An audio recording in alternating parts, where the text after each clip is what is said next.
नमस्कार, खबर चुनावी है में स्वागत है आप सभी का। मैं हूं आपके साथ में हितेश व्यास। चूंकि अभी देश चुनाव की दहलीज पर खड़ा है, चुनाव की तारीखों का ऐलान कभी भी हो सकता है। ऐसे में तमाम दल अपनी अपनी रणनीतियों में जुट चुके हैं। तमाम राज्यों में अलग अलग तरीके से रणनीतियां बन रही हैं। शीट शेयरिंग के नए नए फॉर्मूले आ रहे हैं। इस बुलेटिन में उन तमाम खबरों को आपके सामने रखेंगे। खबर चुनावी है की शुरुआत करते हैं आज की 5 बड़ी पॉलिटिकल खबरों के साथ। तो पहली बड़ी खबर जिस पर आज हम जिक्र में विस्तार से बात करेंगे वो है लोकसभा चुनाव की घोषणा से पहले आज मोदी कैबिनेट की आखिरी बैठक चल रही है। पीएम मोदी कुछ बड़े ऐलान इस बैठक में कर सकते हैं।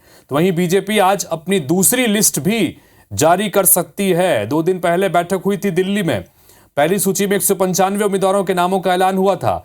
दूसरी खबर, मध्य प्रदेश में सियासी हलचल तेज है। बीजेपी में शामिल होने की अटकलों के बीच में पूर्व नेता प्रतिपक्ष गोविंद सिंह ने कांग्रेस प्रदेश अध्यक्ष जीतू पटवारी से उनके निवास पर पहुंचकर मुलाकात की है। दोनों नेताओं के बीच करीब 40 मिनट तक बंद कमरे में बातचीत हुई।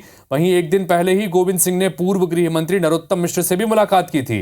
इन मुलाकातों के सियासी मायने क्या हैं, आगे बताएंगे। तीसरी खबर, एक तरफ एमपी में कांग्रेस ने अपने 10 उम्मीदवारों के नामों का ऐलान कर दिया, तो दूसरी तरफ आज कांग्रेस नेताओं का पार्टी छोड़ने का सिलसिला अब भी जारी है, जो पहले भी जारी था। आज कांग्रेस को डबल झटका लगा। मुरैना और कांग्रेस में कहां कहां पर झटका लगा, ये भी आपको डिटेल खबर बताएंगे। और दूसरी तरफ लगातार हम बता रहे हैं कि कहां कहां पर कांग्रेस को झटका लग रहा है। कई सारे कांग्रेस नेता छोड़ के जा चुके हैं। चौथी खबर, हरियाणा में आज नायब सैनी सरकार जो है फ्लोर टेस्ट में पास हो गई है और खुद ही अपनी तरफ से विश्वास मत उनकी तरफ से पेश किया गया था।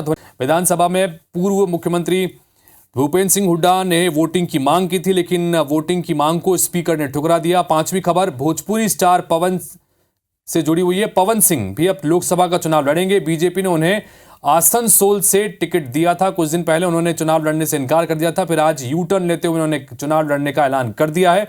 अब चुनाव कहां और किस पार्टी से चुनाव लड़ेंगे, इस पर हालांकि अभी भी सस्पेंस बरकरार है, लेकिन पवन सिंह चुनाव लड़ेंगे ये अब उन्होंने कह दिया है।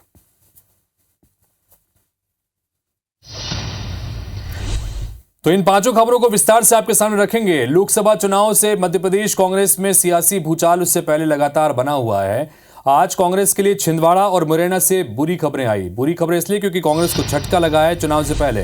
पूर्व मुख्यमंत्री कमलनाथ का गढ़ है छिंदवाड़ा और यहां पर बड़ी दरार पड़ती नजर आ रही है। कांग्रेस के पूर्व विधायक और प्रदेश महासचिव चौधरी गंभीर सिंह बीजेपी में शामिल हो गए हैं। उनके साथ साथ 40 से ज्यादा कांग्रेस कार्यकर्ताओं ने बीजेपी का दामन थाम लिया, कांग्रेस का हाथ छिटक दिया। उन्हें बीजेपी प्रदेश अध्यक्ष वीडी शर्मा और न्यू ज्वाइनिंग टोली के प्रदेश संयोजक डॉक्टर नरोत्तम मिश्र ने पार्टी की सदस्यता दिलाई है।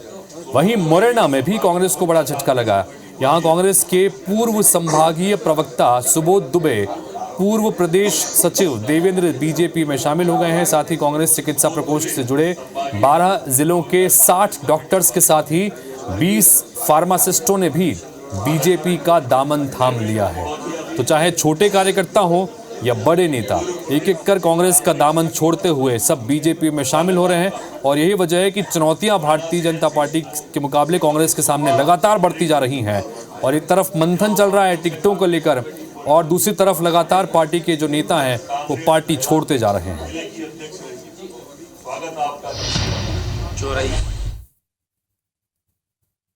छिंदवाड़ा के लोगों ने आज भारतीय जनता पार्टी की सदस्यता ग्रहण की है।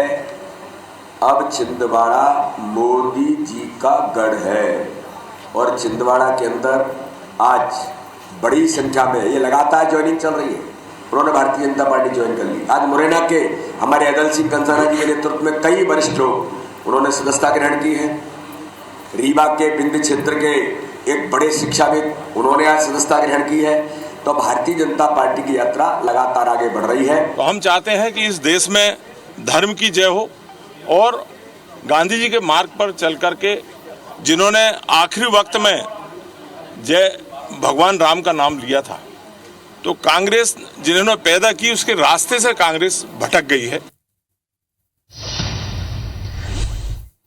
तर बीजेपी में शामिल होने की अटकलों के बीच पूर्व नेता प्रतिपक्ष गोविंद सिंह ने पीसीसी चीफ जीतू पटवारी से आज उनके निवास पर पहुंचकर मुलाकात की। दोनों नेताओं के बीच करीब 40 मिनट तक बंद कमरे में बातचीत हुई है। एक दिन पहले ही गोविंद सिंह एमपी के पूर्व गृह मंत्री नरोत्तम मिश्र से मुलाकात करने के लिए उनके घर पर पहुंचे थे। मुलाकात के बाद अटकलों का बाजार गर्म था। मुलाकात के बाद कई तरह की सियासी बयानबाजी भी देखने को मिली। आज जीतू पटवारी से मुलाकात के बाद गोविंद सिंह ने कहा कि किसी भी चुनावी चर्चा के लिए नहीं आया था। जीतू पटवारी हमारे पार्टी के अध्यक्ष हैं, पहले भी मिलने आता था, आज भी आया हूं। गोविंद सिंह ने पार्टी से नाराजगी की बात से भी इनकार किया। वहीं जीतू पटवारी ने गोविंद सिंह को द्रोणाचार्य बताया है और कहा कि गोविंद सिंह से बहुत कुछ सीखने को मिलता है। पार्टी से नाराजगी की बात को उन्होंने अफवाह बताया।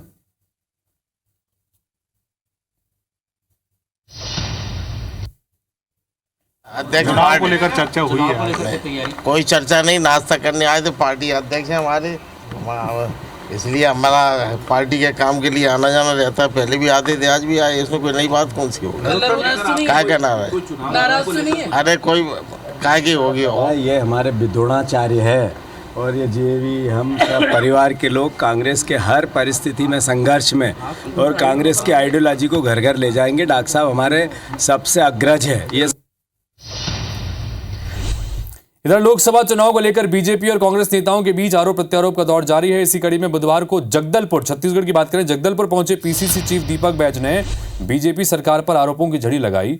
उन्होंने कहा कि चुनाव से पहले बीजेपी ने छत्तीसगढ़ की महिलाओं को हर महीने 1,000 रुपए देने की बात कही थी, लेकिन लगभग 70% महिलाओं के खाते में पैसा नहीं पहुंचा है। उन्होंने कहा कि मैं बीजेपी को चुनौती देता हूं कि वो उन सभी नामों का खुलासा करे जिनके खातों में पैसा गया है।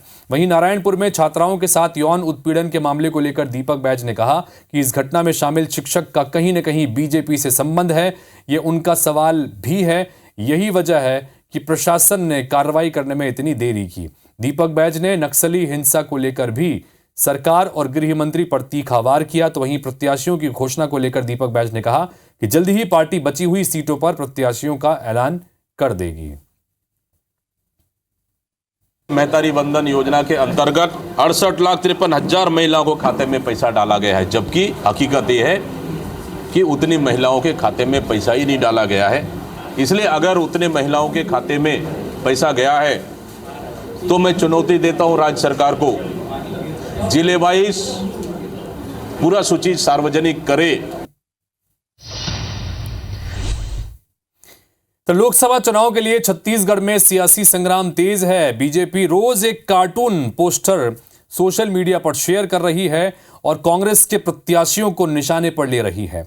बीजेपी ने कार्टून पॉलिटिक्स की शुरुआत प्रदेश की हाई प्रोफाइल सीट राजनांदगांव से की, जहां से कांग्रेस ने पूर्व सीएम भूपेश बघेल को प्रत्याशी बनाया है। 11 मार्च को जारी पोस्टर में बीजेपी ने कांग्रेस प्रत्याशी भूपेश बघेल को जिहादी गिरोह का झंडा लिए दिखाया।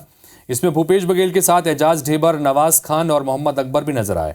साथ ही बीजेपी ने कैप्शन लिखा, राजनांदगांव या जिहाद गांव, चुनाव आपका है। वहीं दूसरा पोस्टर मंगलवार को जारी किया गया। इस कार्टून पोस्टर के जरिए जांजगीर से कांग्रेस के प्रत्याशी बनाए गए पूर्व मंत्री डॉक्टर शिव डहरिया को निशाने पर लिखा गया। निशाने पर लिखा कि जनता सावधान रहे, पूर्व कब्जाबाज मंत्री की नजर आपकी जमीन पर है। इसके साथ ही आज कोरबा से कांग्रेस प्रत्याशी ज्योत्सना महन, जो वर्तमान में भी वहां से सांसद है, उन पर वार किया गया। इस पोस्टर का कैप्शन दिया गया है कि इस बार निष्क्रिय नहीं, सक्रिय सांसद को चुनिए।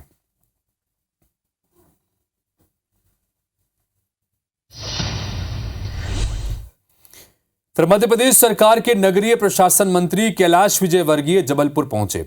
इस दौरान उन्होंने मीडिया से चर्चा की।